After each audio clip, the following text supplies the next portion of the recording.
Hello everyone, welcome back to my YouTube channel. If you're new here, welcome. If you're not new, thank you for always coming back, for liking my videos, for leaving comments, and most importantly for subscribing. Thank you.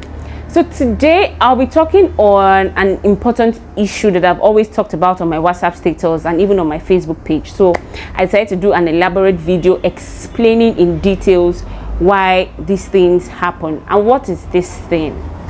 So these are behaviors and characters in children that are absolutely normal but could freak you out as a parent. It could make you worried. It could make you, feel bad as a parent or feel like you're not doing enough, right? So if you notice these behaviors in your toddlers, I want you to be rest assured that it is normal, although you still need to put some effort so that the child doesn't grow up with such habits or with such behaviors. But as a toddler at that or particular age, especially from like age 1 to 5, it's absolutely normal.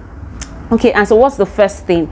Number one, kissing your child. So have you noticed that when you kiss your child would feel awkward, will either clean his or her mouth when you kiss the child on the lip, or clean the chin or the place where you kiss the child. Have you noticed that in your child?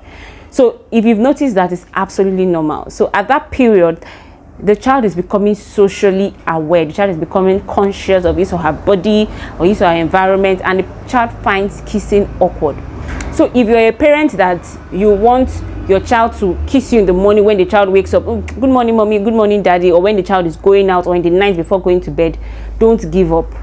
You need to continue to teach that child or do it to that child so that the child, it becomes part of the child, and the child will get to understand with time that mommy is doing that because mommy loves me, or daddy is doing that because daddy loves me.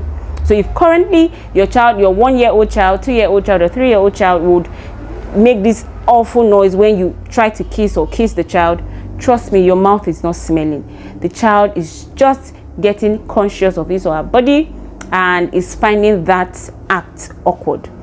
So keep doing it and the child will adjust with time. Number two, grammatical errors. It's normal for children within the ages of 1 to 5 to make serious grammatical errors, especially when it comes to past tense and present tense. And this is because most times we communicate with our toddlers in simple tenses, simple present tenses. Even the books they read are in simple present tenses, like I am happy, I go up, I love to eat, I eat rice. So when we communicate with them in simple tenses or simple present tenses, and they hear us communicate with other adults in complex sentences, they always want to experiment, they always want to explore. So you hear, oh, do you want to eat? You ask your toddler, do you want to eat? The toddler responds, I want to eat, right? Now, the toddler now hear you communicate with an adult. Have you eaten today? The adult will respond, oh, no, I haven't eaten today, right?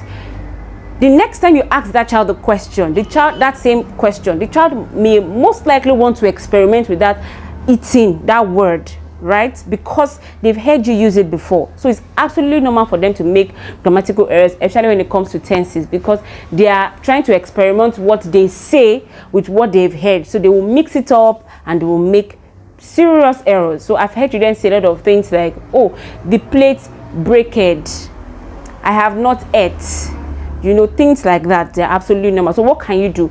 You keep correcting the child over time, and the child will definitely adjust without understanding, oh, what is the present tense or what is the past tense. The child will just adjust with knowing when to use it and when not to use it. When they are taught in school about the rules of present tense and past tense, that's it. They'll definitely adjust. So don't give up on the child. Don't freak out when they make such blunders. Just keep correcting them. Number three, the characters and behaviors that are in your children that are absolutely normal. Imaginary play and imaginary friends.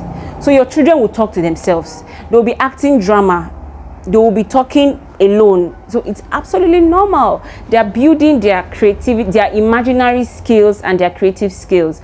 So when you hear your child acting drama all by herself or all by himself, don't freak out, okay? So most time what you can do is let the child write. If the child is old enough to like 7, because it still happens around children who are 7 and 8 years old, they talk to themselves. When they have teddies, they start acting drama at home and all of that. let the child tailor this thing into writing. Just encourage the child to write a story about what he or she wants to act. There's nothing wrong with that child. It's called imaginary play. So the child is just doing that. And the last thing that you will notice in your child that is absolutely normal is, or in your toddler that is absolutely normal, is the lack of empathy. Your toddler may find it difficult to say sorry, or may find it difficult to be empathetic, simply because they do not feel situations the way we feel it. So a child may do something, and to that child is small, but to you it's like a whole lot, and you expect that child to say sorry. And in the child's mind, the child is wondering, why should I say sorry? It's just something small that I did.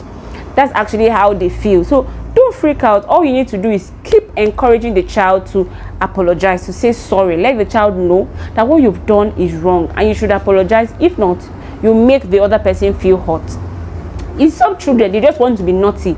They know that what they've done is wrong, but they want to just be naughty about it. So in such children, you need to know how to discipline them, to make sure that they know when they've hurt somebody, when they've done something wrong, and they're able to apologize. But in some other children, they just don't feel the empathy. They don't just see, why should I apologize? It's just something small that I did.